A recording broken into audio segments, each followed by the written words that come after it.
elderly man, Marcus Reed, is stopped and arrested by a young, overzealous police officer. What the officer doesn't realize is that Marcus isn't just any man. He's the governor of the state, walking incognito to experience life as an ordinary citizen. This wrongful arrest sparks outrage, ignites protests, and forces both the officer and society to confront deep-rooted prejudice and injustice. How will Marcus use this moment to drive change? Will the officer face the consequences of his actions and seek redemption? Stay tuned for this powerful story of justice, transformation, and societal reckoning.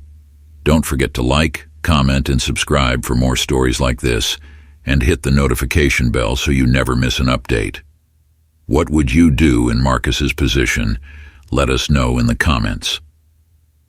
The large bay windows of the governor's office overlooked the bustling streets below, but Marcus Reed felt a growing distance between him and the world outside. The office, once a place of inspiration, now felt like a gilded cage, shielding him from the reality he sought to engage with. Stacks of policy documents, charts, and figures sat neatly on his desk, each demanding his attention, but none of them connected him to the heartbeat of the people he had sworn to serve. At 65 years old, Marcus had seen and lived through tumultuous times. He was not a politician by birth, but by purpose. Raised in a tight-knit black community that had fought long and hard for equality, Marcus had grown up believing in the power of service. His father had been a preacher, his mother an activist, both teaching him the value of dignity, resilience, and leadership. These were values he carried into his career as a lawyer, and later, into the governor's mansion. But now, nearly a decade into his governorship, he felt disconnected. Despite the progress his administration had made on paper, the distance between himself and his constituents was growing. He no longer understood their daily struggles, their fears, their frustrations.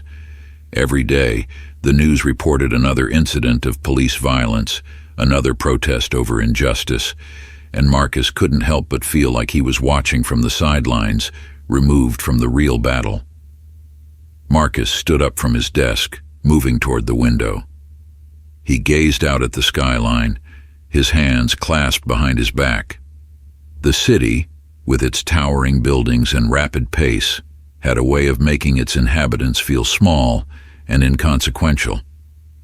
But somewhere out there were people, ordinary people, going about their daily lives, navigating challenges Marcus no longer understood firsthand, and he couldn't shake the feeling that he was failing them.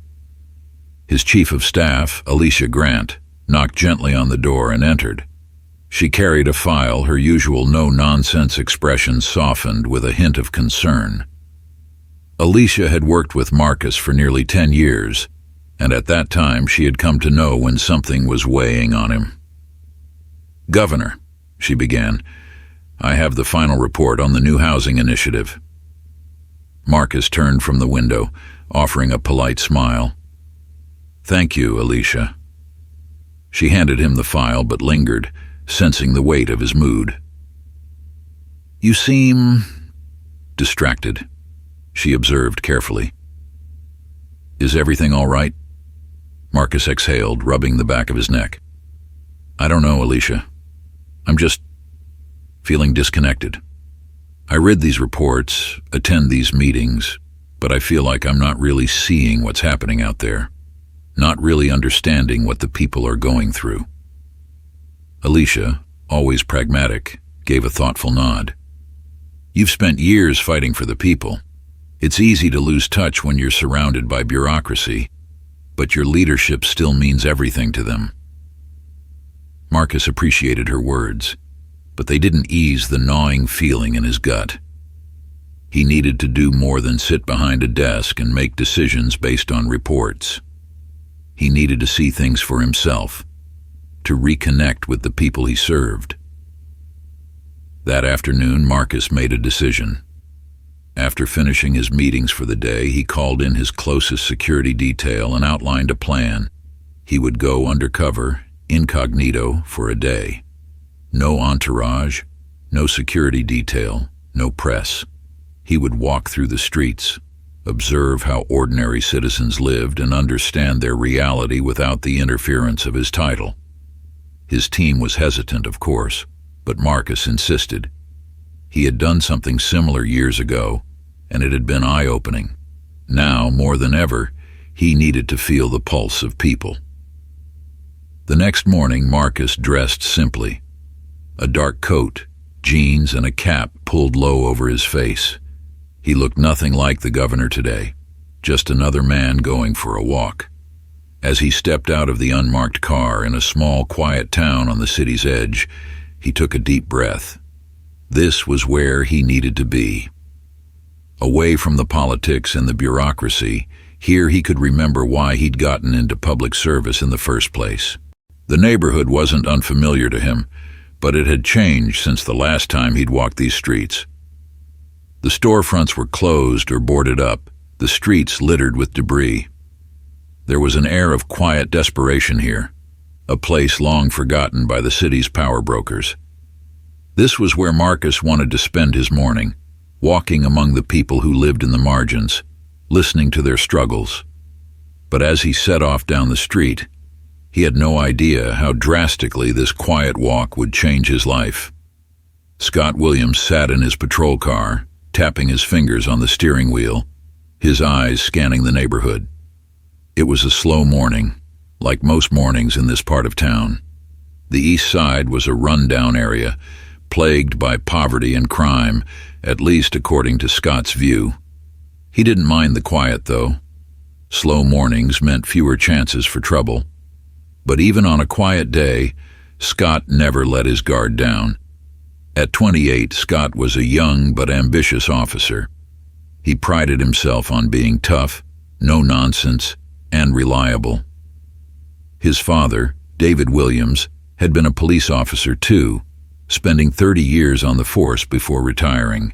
Scott had grown up listening to his father's stories about the job, how being a cop was about respect, control, and maintaining order. His father believed that some people just didn't understand how the world worked, and it was the job of the police to remind them. Scott had followed in his father's footsteps, and in many ways, he was still walking in his shadow. His father's old-school approach to policing had deeply influenced him, shaping his view of the world.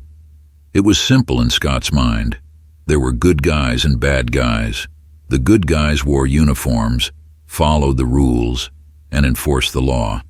The bad guys broke those rules, caused trouble, and made life harder for everyone else.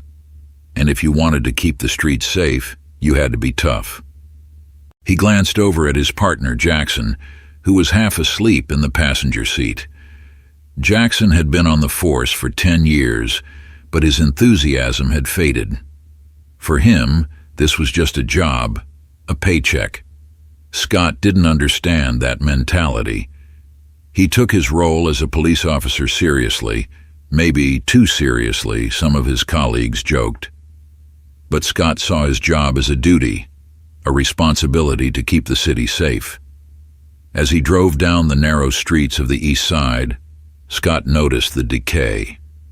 Abandoned buildings, graffiti, broken sidewalks.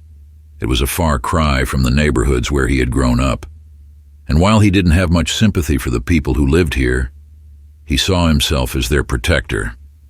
They didn't understand what he was doing for them, but he was keeping order even if they didn't appreciate it. Scott spotted an elderly black man walking slowly down the sidewalk, hands in his pockets, wearing a dark coat and a cap pulled low over his face. The man didn't fit. Something about him set off alarms in Scott's mind. It wasn't unusual for him to be suspicious. After all, his instincts had kept him out of trouble more than once. Scott narrowed his eyes, watching the man closely. What was he doing here? He didn't look like he belonged in this neighborhood. Scott's training kicked in, and without thinking, he pulled the car over to the curb. Jackson looked up from his half-asleep state. What's up?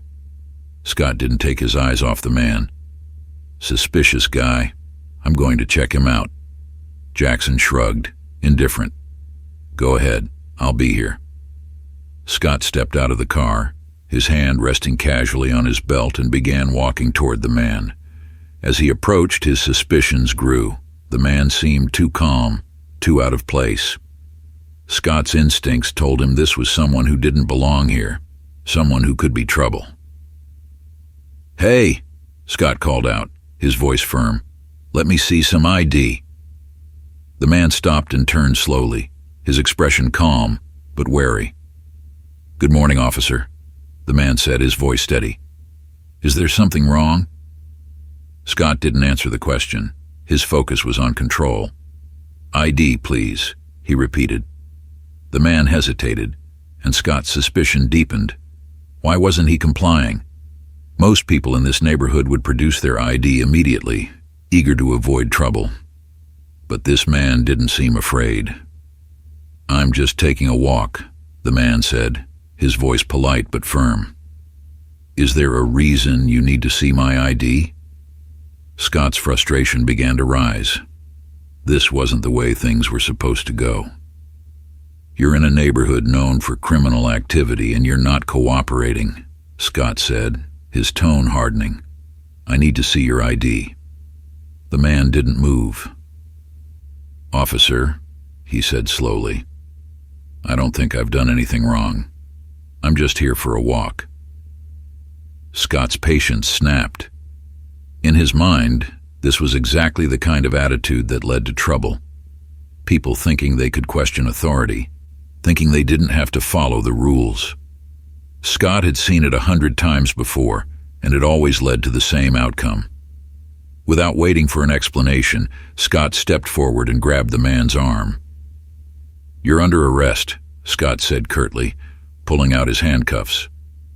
The man's eyes widened, but he didn't resist. "What are you doing?" he asked, his voice still calm, though there was a flicker of disbelief. "I haven't done anything wrong." Scott ignored him, snapping the cuffs onto his wrists.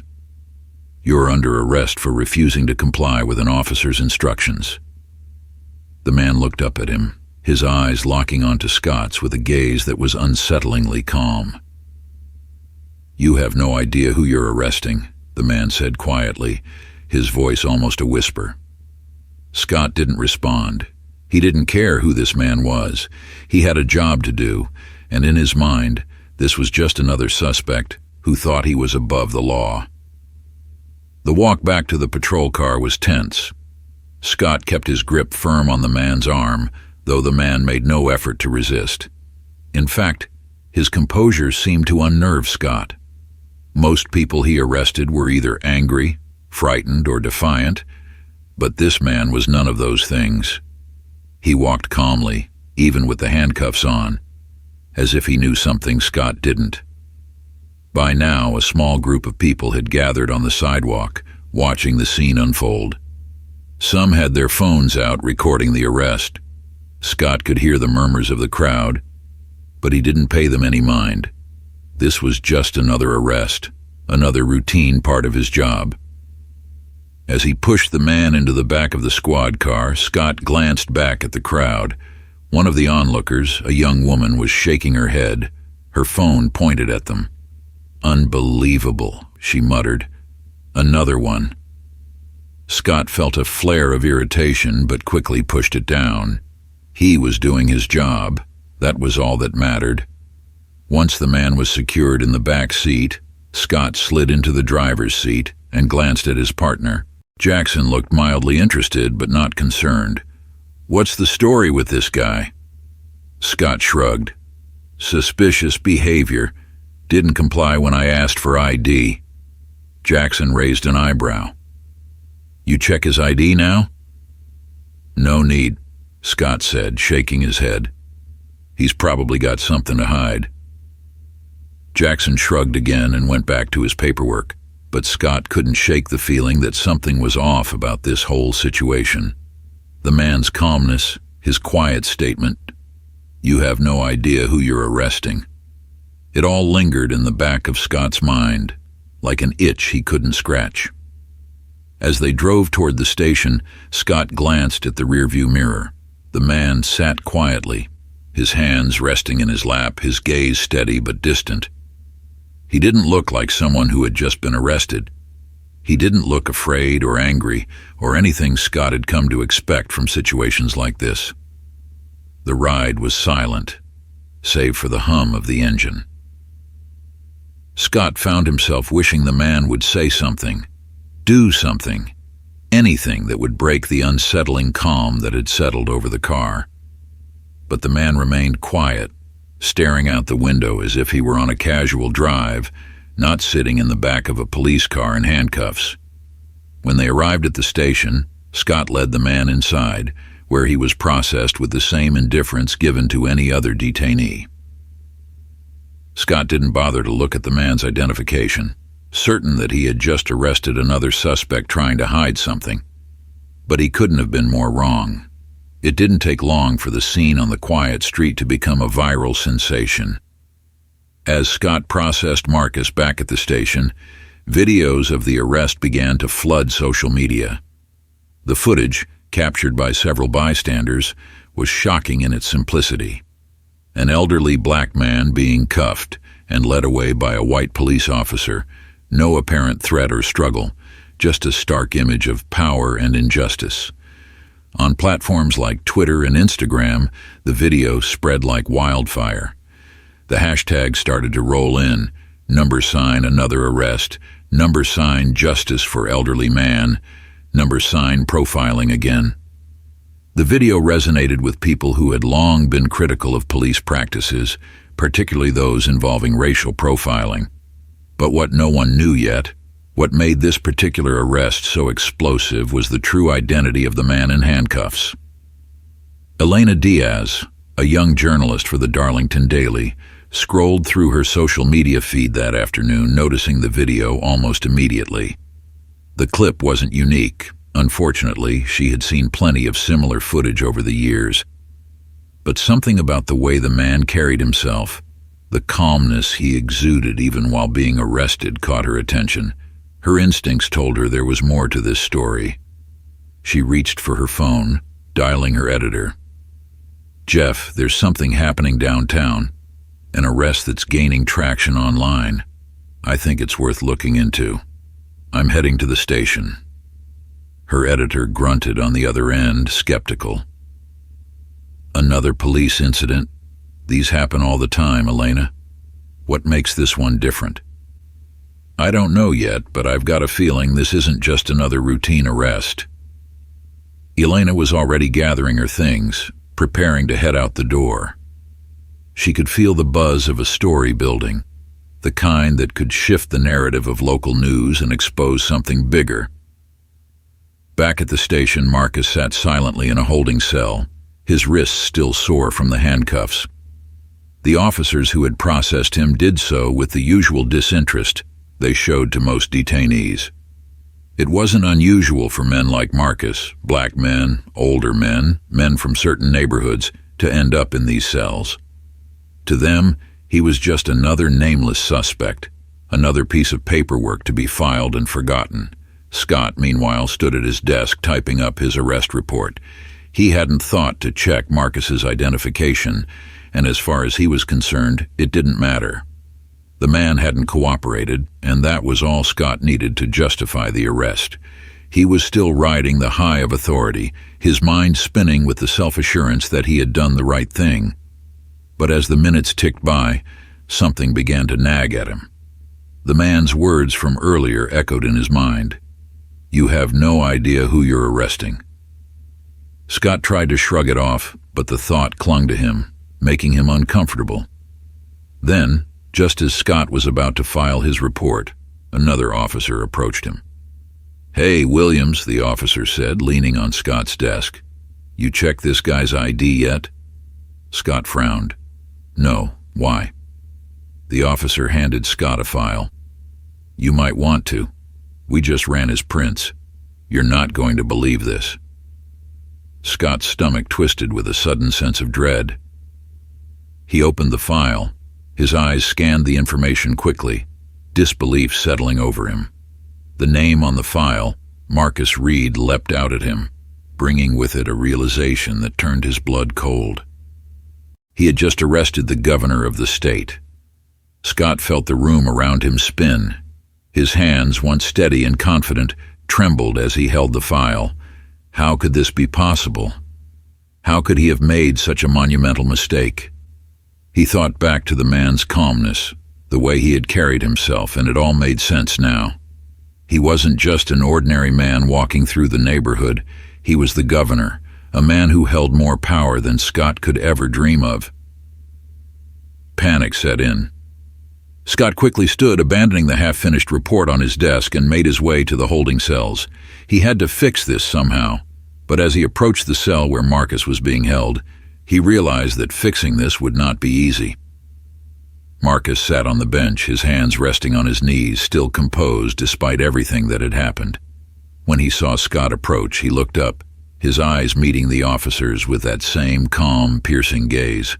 "Well," Marcus said quietly, "I believe we should have a conversation now, Officer Williams." Scott's throat tightened. He wanted to speak, to explain, to apologize, but no words came out. The weight of his mistake, his pride, and his deeply ingrained biases all collided in his mind, leaving him speechless. This wasn't just an arrest gone wrong. This was about to become a disaster. Chief Jonathan Miller was having a relatively quiet day until his phone rang with an urgent call from one of his lieutenants. The moment he heard the news, his entire demeanor changed. "The governor?" Miller repeated, disbelief in his voice. "We've arrested the governor?" The voice on the other end was tense. "Yes, sir. Officer Williams brought him in this morning. He didn't check his ID until after the arrest was processed." Miller felt a wave of frustration and panic wash over him. Of all the things to happen under his watch, this was beyond anything he could have imagined. Arresting a governor, especially under questionable circumstances, wasn't just a problem. It was a full-blown crisis. "I'll be right there," Miller barked, slamming the phone down. As he made his way to the holding cells, his mind raced with the implications. The arrest of a sitting governor could ruin careers, destroy reputations, and worse, ignite a public outcry that would damage the entire department. There was no way to contain this. The media would get wind of it, if they hadn't already, and once that happened, there would be no controlling the narrative. When Miller arrived at the cell, Scott was standing outside, pale and shaken. The chief barely glanced at him before turning his attention to Marcus, who sat calmly, observing the unfolding chaos with quiet dignity. "Governor Reed," Miller said, his voice tight with forced professionalism, "I can't begin to express how sorry I am for what's happened here. We didn't—" Marcus held up a hand, silencing the chief. "I understand, Chief Miller. Mistakes happen. But this mistake, this is bigger than just me." Miller swallowed hard. He knew exactly what Marcus meant. This wasn't just about a misunderstanding. This was about the broader issue of racial profiling, about systemic bias, about everything that had been boiling beneath the surface for years. Marcus stood slowly and deliberately. "I would like to be released now, Chief," he said, his voice steady but firm. "And I'd like to have a word with your officer before I go." Miller glanced at Scott, who looked like he wanted to disappear. The chief nodded, motioning for the officers nearby to open the cell. As Marcus stepped out, he turned to Scott, his expression unreadable. "You've made a mistake, Officer Williams," Marcus said, his tone calm but authoritative. "A mistake that many others like me have experienced, though they don't often get the chance to speak about it. But I want you to understand something. This isn't just about you. This is about a system that allows people like you to make decisions based on assumptions rather than facts." Scott's heart pounded in his chest, and all the excuses he had rehearsed in his head vanished. He stood there silent, feeling the weight of Marcus's words pressing down on him. "Remember this," Marcus said, his voice low but powerful. "This moment will follow you. What you choose to do with it is up to you." And with that, Marcus turned and walked away. leaving Scott standing there, his mind swirling with a mixture of guilt, confusion, and fear. By the time Marcus Reed stepped out of the police station, the news had already spread like wildfire. Outside, a crowd had begun to gather, small at first but growing rapidly with every passing minute. The video of his arrest had made its way to the media, and the revelation that the man in the video was the governor himself only added fuel to the fire. People were outraged. Lisa Green, a well-known civil rights activist, stood at the forefront of the crowd, a megaphone in hand. She had been fighting for police reform for years, and this incident was the tipping point she had been waiting for. "This is about more than just Governor Reed," Lisa shouted into the megaphone, her voice cutting through the noise of the crowd. "This is about every single person who has been racially profiled, every person who has been arrested without cause, every person who has been treated as less than human by a system that's supposed to protect us." The crowd responded with cheers and chants, their anger palpable. Signs were raised, fists were clenched, and the energy in the air was electric. What had started as a small protest was quickly becoming a full-blown movement. Reporters from local news outlets had already arrived, their cameras trained on the growing protest and the governor's release from the station. Elena Diaz was among them, her notebook in hand, scribbling down details as she watched the scene unfold. She knew this story was about to explode, not just locally, but nationally. The image of an elderly black governor being arrested for simply walking through a neighborhood was too powerful to ignore. As Marcus stepped out into the street, the crowd erupted in applause and cheers. But Marcus, ever composed, didn't raise his hands in victory.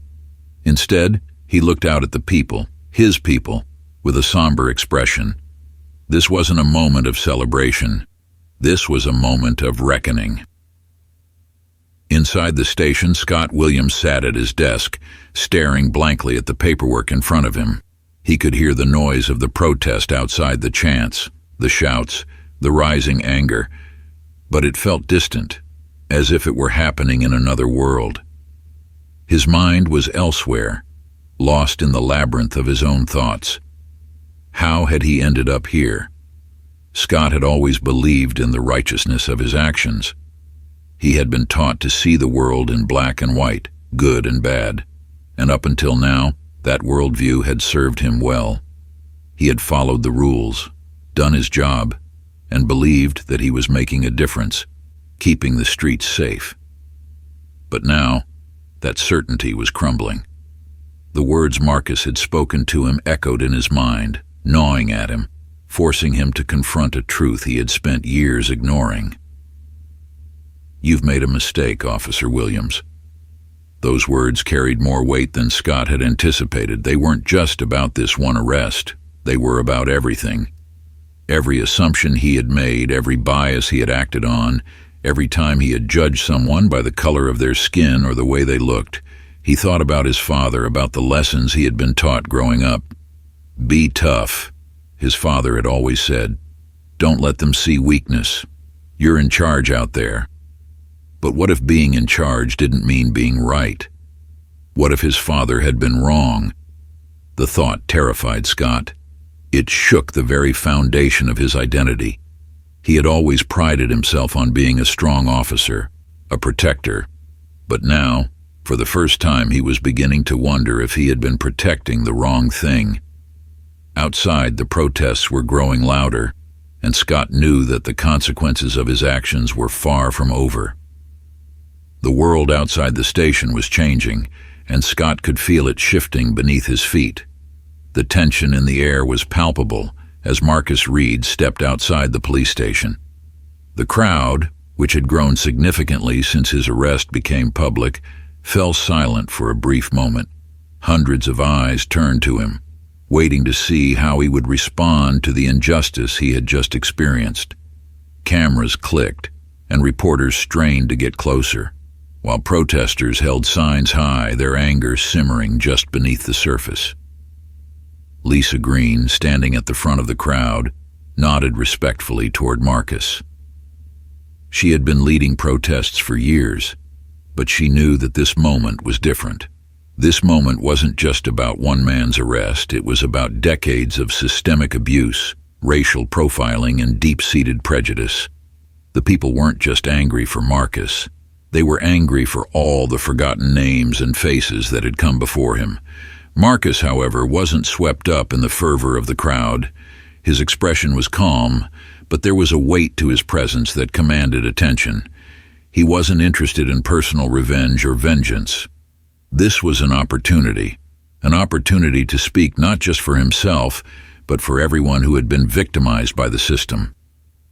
He approached the impromptu stage that had been set up outside City Hall, his steps deliberate, his face betraying no emotion.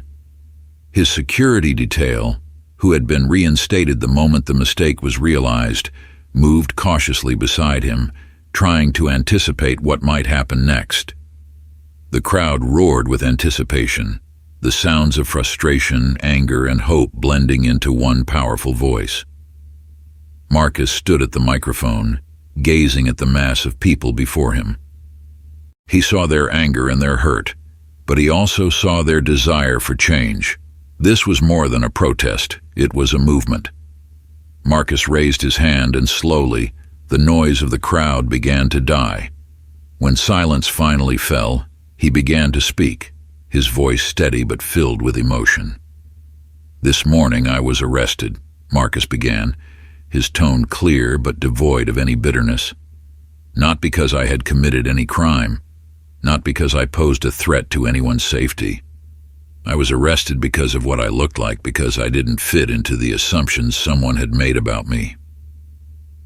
The crowd listened intently, hanging on to every word. Marcus continued, "But I'm not here to talk about my arrest alone. I am here because what happened to me is something that happens to people every day. People who don't have the privilege of walking free because of their status or title. People who are judged before they're even spoken to, who are arrested before they're asked for their name." A murmur of agreement rippled through the crowd. "I want you to understand something," Marcus said, his voice growing stronger. "This is not about one officer's mistake. This is not about a single arrest. This is about a system that has allowed these kinds of mistakes to become routine. A system that makes assumptions about people based on the color of their skin, the way they dress, or the neighborhood they live in." Marcus paused, letting his words sink in. "I stand before you today not as a governor seeking revenge or personal vindication, but as a man who believes in justice," he said.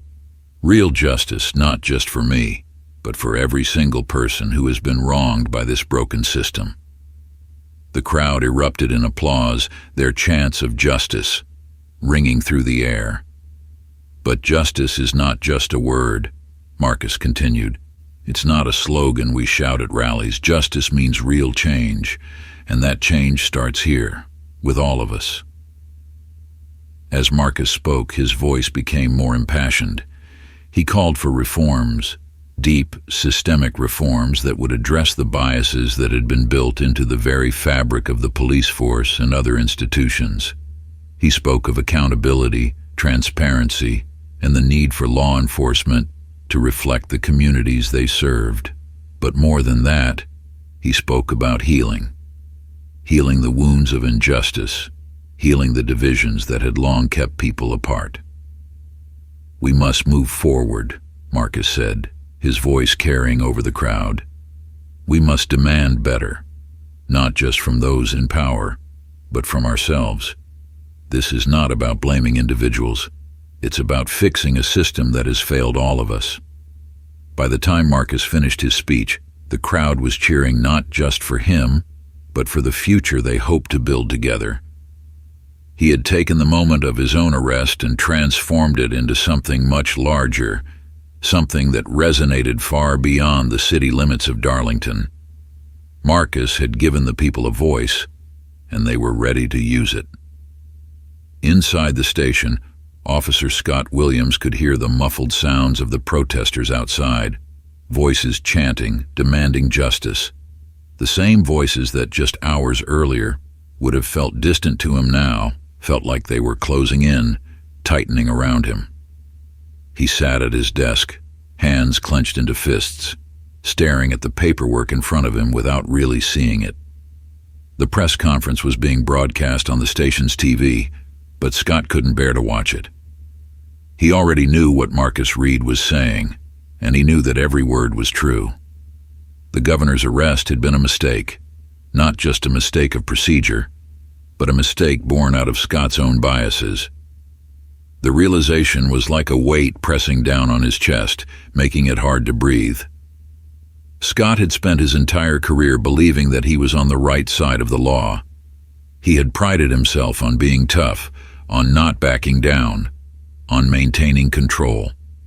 But now, in the cold light of day, he was beginning to see that his toughness hadn't come from a place of strength. It had come from fear. Fear of losing control. Fear of the unknown. Fear of people he didn't understand. He thought about his father, David Williams, who had drilled into him the importance of being strong, of not showing weakness. Scott had spent years trying to live up to his father's expectations, and for the most part, he had succeeded. But now, all of that felt hollow.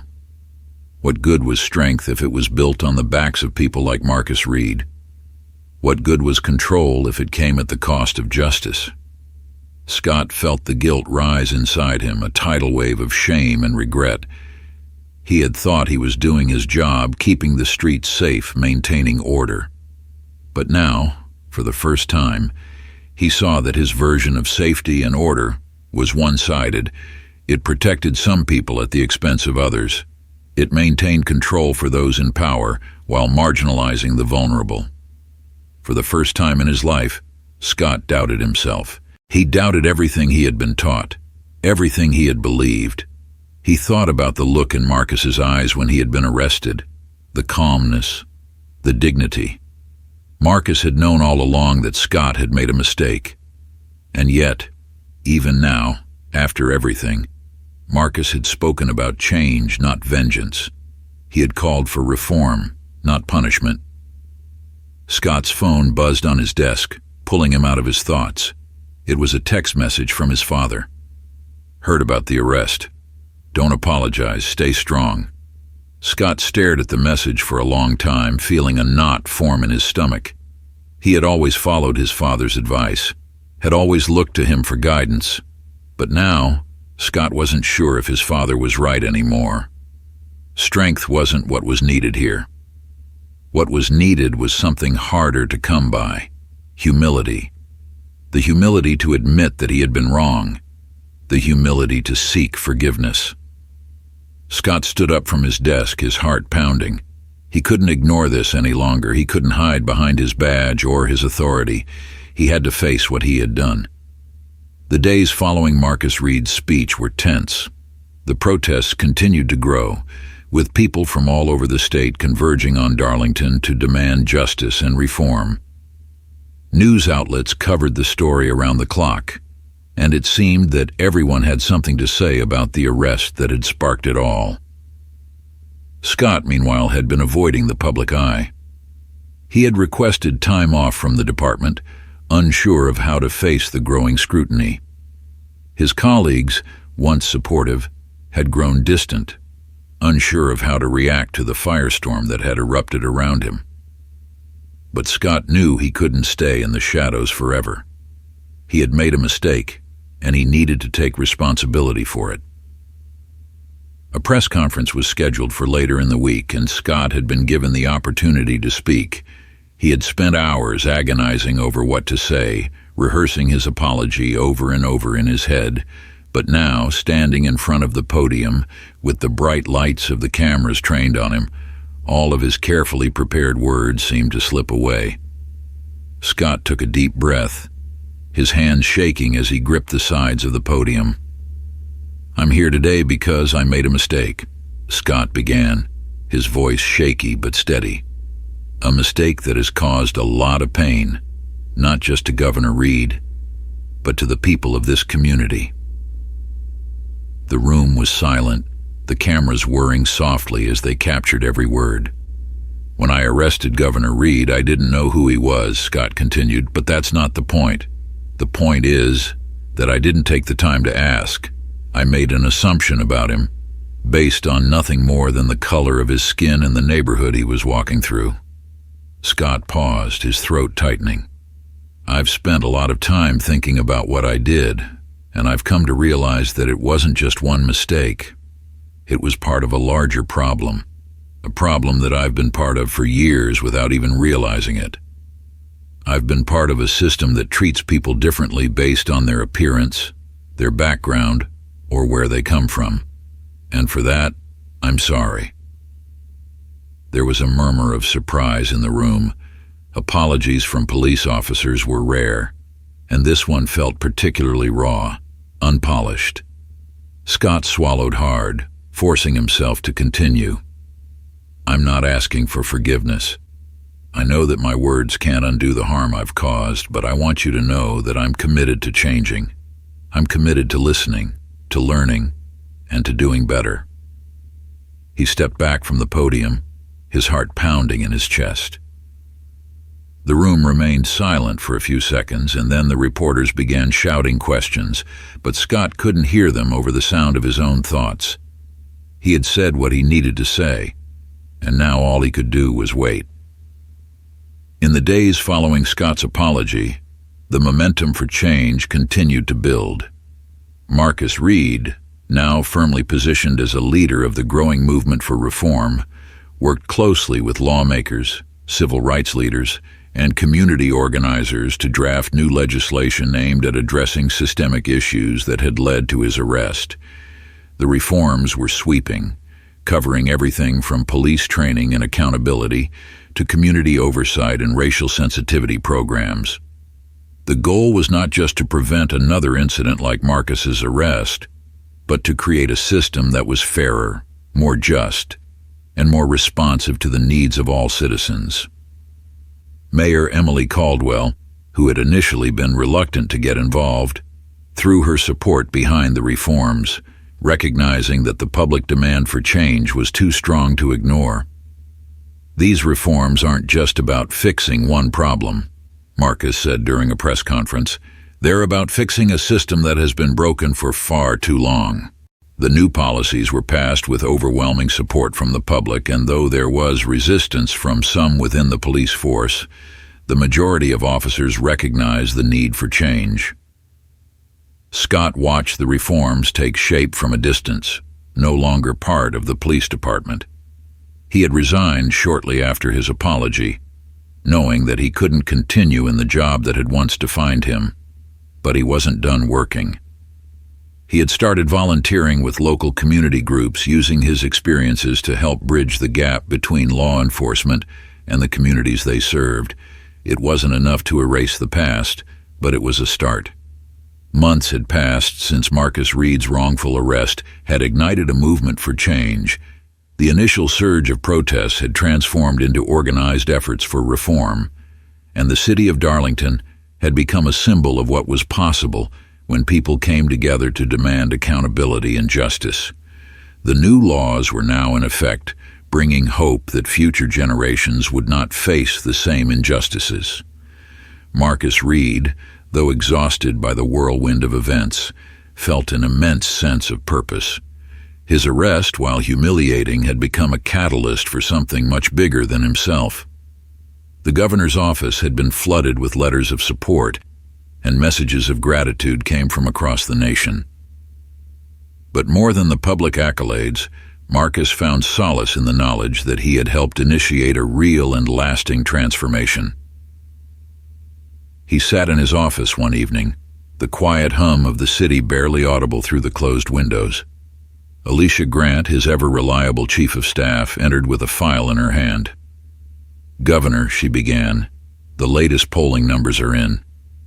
Your approval rating has skyrocketed since the reforms were passed." Marcus chuckled lightly. "That's good to hear, but I'm more interested in how these reforms are being implemented. Polls come and go, but the real work is just beginning." Alicia nodded, placing the file on his desk. "You're right, of course. The community oversight boards are being formed, and the new racial sensitivity training for the police force starts next month. People are paying attention, Governor. This isn't just talk anymore." Marcus leaned back in his chair, his thoughts drifting.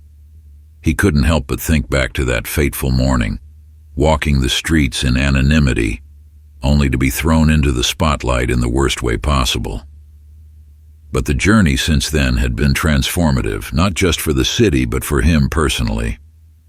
"Alicia," Marcus said, his voice thoughtful, "I want to make sure these reforms last.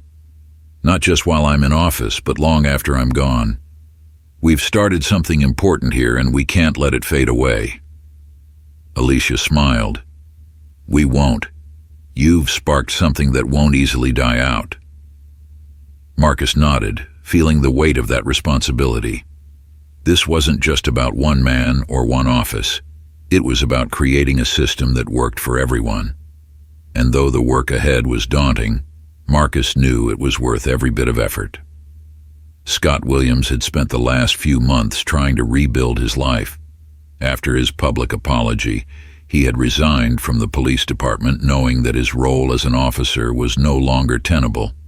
The guilt that had weighed him down since the day of Marcus's arrest had become a motivator, not to redeem himself in the eyes of the public, but to become the person he knew he should have been all along.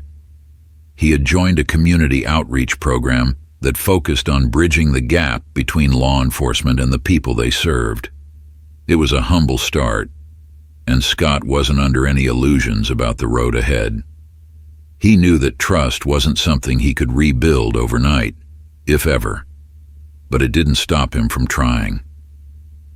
One day, Scott was leading a workshop at the local community center, working with a group of teenagers who had grown up with a deep distrust of the police.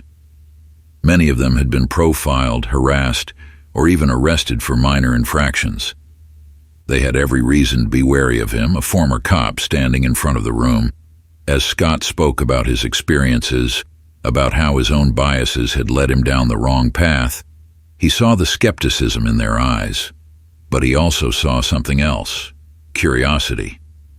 These teenagers had heard stories like his before, but rarely from someone who admitted their mistakes so openly.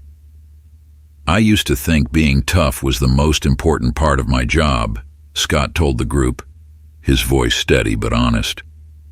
"I thought I was doing the right thing by always being in control, by showing no weakness. But what I've learned is that real strength comes from admitting when you're wrong and working to fix it." One of the teens, a tall boy named Marcus Jr., who had been named after the governor, crossed his arms and raised an eyebrow. "So, you're just sorry now? That's supposed to fix everything." Scott met the boy's gaze without flinching. "No, it doesn't fix everything. I can't change the past, and I know I've hurt people, but I can change how I live from now on. I can work to be better, and that's what I'm trying to do." Marcus Jr. held his stare for a moment before nodding slightly, as if accepting that Scott's journey wasn't about quick fixes, but about a long road toward redemption. After the workshop ended, Scott lingered at the center, cleaning up and thinking about the impact he hoped to have. He wasn't seeking forgiveness, not in the traditional sense, but what he wanted was to build a future where people like him, officers like him, wouldn't make the same mistakes. As he left the community center, Scott ran into Lisa Green, the activist who had led the protests after Marcus's arrest. She looked at him with a mixture of curiosity and skepticism, unsure of what to make of his presence there. "Williams," Lisa said, her voice neutral, "didn't expect to see you here." Scott nodded, his hands in his pockets. "I've been coming here for a while now, trying to help where I can." Lisa studied him for a moment, clearly assessing whether his presence was genuine or performative. "You really think you can change?" Scott looked her in the eye, his expression serious. "I don't know if I'll ever fully change what I did, but I can keep trying to be better. That's all I've got." Lisa's expression softened slightly, though the hardness in her voice remained. We'll see. It wasn't acceptance, but it wasn't rejection either. And for Scott, that was enough to keep going. Months later, Marcus stood at the steps of the state capitol, preparing to give a speech that would mark the culmination of the reforms he had worked so hard to enact. The sun was setting behind him, casting long shadows over the crowd that had gathered to hear him speak. He had been reflecting on the journey that had brought him here, from the humiliating arrest that had thrust him into the spotlight to the sweeping changes that had followed. It hadn't been an easy road, but Marcus had never expected it to be. Real change was never easy. It was hard, it was messy, and it often came with resistance. But today was a day of celebration. The reforms had passed with overwhelming support, and for the first time in his long career, Marcus felt that the people in power were finally listening. The legislation included mandatory training for law enforcement on racial bias, the establishment of community review boards, and increased transparency in policing practices. The reforms didn't just address the symptoms of the problem, they addressed its roots. As he stood in front of the crowd, Marcus took a deep breath and began to speak. We stand here today, not just as witnesses to change, but as participants in it, Marcus said, his voice carrying across the plaza. The reforms we've passed are a step toward a more just and fair society, but they are not the end of the road. This is the beginning of a journey that will take all of us working together to complete. The crowd listened intently, the weight of his words sinking in. Marcus had always been a man of action, but today he was calling on others to take up the mantle of leadership. This wasn't about him, it was about the people. The fight for justice doesn't end with legislation, Marcus continued. It doesn't end with protests or with speeches. The fight for justice is something we must carry with us every day, in the decisions we make, in the way we treat one another, and in the systems we choose to support or dismantle. There was a ripple of applause, but Marcus wasn't finished. We must remember that justice is not just a concept, it's a practice, he said. It's something we must fight for in every corner of our society, from our schools to our workplaces to our homes, and it is our responsibility to make sure that this fight continues long after we are gone. As Marcus finished his speech, the crowd erupted in applause, their voices carrying the hope and determination that had been ignited in the wake of the reforms. But for Marcus, the real victory wasn't in the applause, it was in the knowledge that the movement he had helped spark would continue to grow long after his time in office had ended. Later that evening, Marcus sat in his office, looking out over the city as the lights of Darlington flickered in the distance. The noise of the day had faded, replaced by a quiet stillness that allowed him to reflect on the months that had passed since his arrest. He had been through so much: humiliation, anger, and the intense pressure of public scrutiny.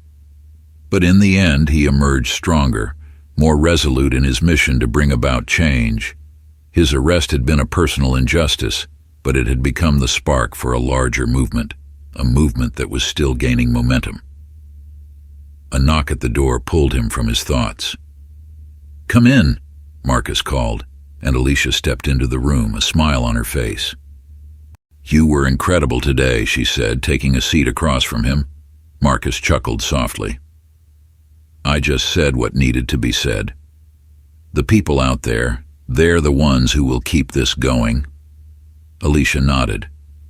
"You're right, but you've given them the push they needed. Don't underestimate the power of that."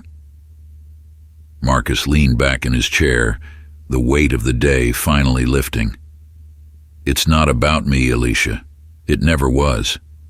It's about all of us, and the future we want to build." Alicia smiled. "And we're building it, one step at a time." As Marcus looked out at the city once more, he felt a deep sense of peace. There was still work to be done, but for the first time in a long time, he felt hopeful. Hopeful that the changes they had fought for would last. hopeful that people like Scott Williams could learn, grow, and contribute to a better future, and hopeful that Darlington and the state as a whole could become a beacon of what was possible when people stood up for what was right. The fight for justice was far from over, but tonight, Marcus allowed himself to rest, knowing that the journey had already begun. The reforms in Darlington didn't solve everything overnight, but they were a start. Across the state, other cities began adopting similar policies, and conversations about police reform and racial justice grew louder in places where they had once been silenced. Marcus Reed's story became a symbol of what was possible when injustice was confronted head-on. For Scott Williams, the road to redemption was long and difficult. He continued his work with the community, slowly earning the trust of those he had once alienated. He wasn't perfect, and he didn't expect forgiveness from everyone, but he kept showing up day after day, trying to make a difference in his own small way. And while the protests had faded, the movement for change had not. People across the state and the nation continued to push for reforms, to demand justice, and to fight for a system that treated everyone with dignity and respect. It wasn't an easy road, but it was the right one. Thank you for following the story. Make sure to like, comment, and subscribe to the channel for more stories like this one. Your thoughts on justice and redemption matter, so let us know what you think.